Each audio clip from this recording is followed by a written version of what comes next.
Құрметті қауым, ұлтымыздың ұлы ақыны Жамбыл Жабаевтың 175 жылдық мерейтойына арналған құттықтау кешін ашық деп жариялаймыз.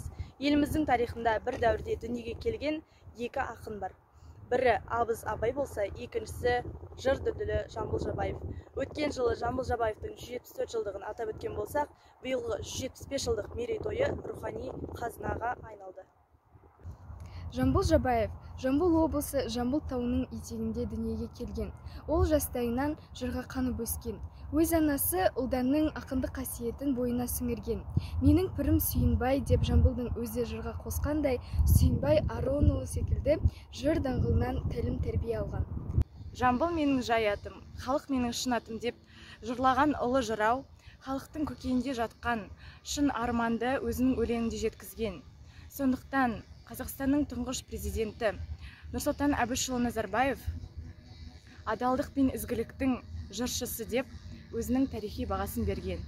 Адамдықты айт, ерлікті айт, батырлықты айт, ел бірлігін сақтаған татулықты айт деп жырлаған Жамбыл шығармашылығын еліміздің бүгінгі бейбіт тірлігі мен берекелі бірлігін көргендей боламыз.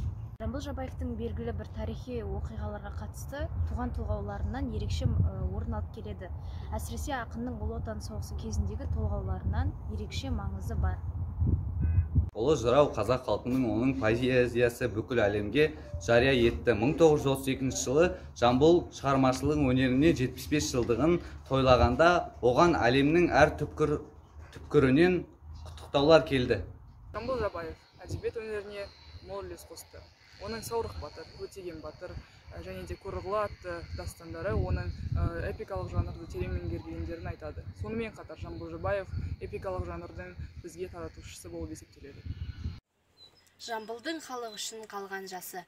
Жүзгеге бақыт тапқан ақын Жамбыл, дүниеге түгел кеткен атың Жамбыл, тілекке көп аңсаған бүгін жеттің, далада жасасаң да ғасыр Жамбыл, француз, испан үнді бүкіл одақ, оқыдың арнап жазған хатың Жамбыл, ел сөзі әрі мақтан әрі міндет, сөзіңді терең ойға батыр Жамбыл, өң берген, өріс берген, өмір берген, тойыңа бақыт ырыс шашу Жамбыл, халыққа соны берген заманыңды, шарықта шыңға шығар атың Жамбыл.